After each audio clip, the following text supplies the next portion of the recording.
Rolla city voters were asked in 1998 to pass a half-cent sales tax to fund construction of a recreation center.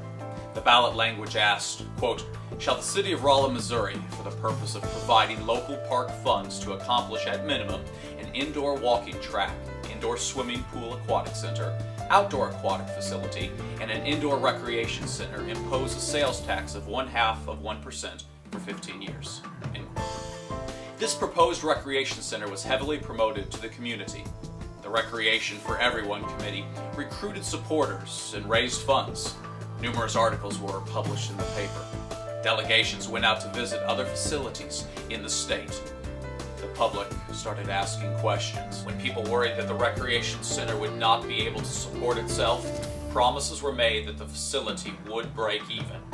This was published multiple times in the paper. When people worried that the recreation center would compete with private businesses, the owners of those businesses were promised that the rec center would only offer amenities too big for private businesses to offer, such as large pools and full-sized basketball courts. When people looked at their household budgets and wondered how they would be able to afford more sales tax, they were promised that the tax would sunset in 15 years, or December 2013. Rolla's voters approved the half-cent sales tax at the election of August 4th, 1998. Once the sales tax revenue was established, the city was able to pass an $11.7 million general revenue bond on April 6, 1999 to provide financing for, quote, constructing, furnishing, and equipping a recreation and fitness center, end quote, with the specified capabilities. A bond is when a municipality borrows money, often for a major project, and some type of revenue must be accessible to repay that loan. In this case, it was the sales tax revenue.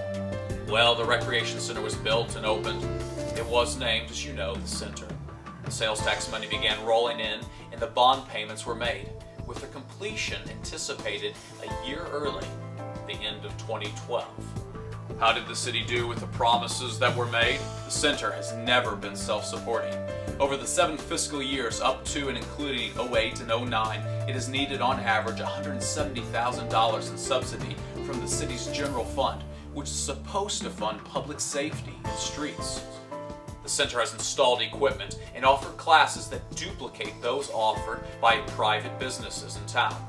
Those same businesses continue to pay licensing, generate taxes, and pay other expenses that go into the city coffers to subsidize their own competitor, the center. Finally, now there's the drive to extend the half-cent sales tax for 10 years and 3/8 of the cent of the tax in perpetuity. That's forever. Oh, and one more thing. The State Auditor of Missouri performed an audit of the city of Rolla released in May of 09. The center was the first thing she covered. She noted that the sales tax had brought in plenty to cover the bond payments, with $400,000 left over every year. Then she said the city needed to address the center's finances, including the time when the sales tax would sunset. What was the city's reply? Published at the state auditor's website, the city replied in part that, quote, "A plan is being developed to address the long-term support of the center. The city established the Rec Center Depreciation Reserve account in 1999 with the express purpose of maintaining the facilities and supporting the operation of the center and splash zone beyond the sunset sales tax," end quote. The city concludes by saying that this account, as of September 30th, 2008, has a balance of $2.78 million. This fund was also discussed at the January 3rd, 2011 City Council meeting. Only this time, the City Council was told that the fund was not available to fund center operations. In 16 months, the fund changed from available money to money that, quote, "cannot be touched." The April 2011 ballot says the sales tax will be for local parks and for the construction, operation, and maintenance of a new community and senior center. Why should the voters believe the senior center will get any useful portion of the permanent sales tax? There's nothing firm in the ballot language.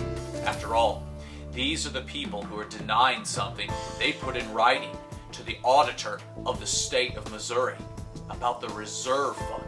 Government should be held accountable for past promises, responsible with its revenues, and by all means thorough with its planning. This April 5th, join me in voting no on Proposition A.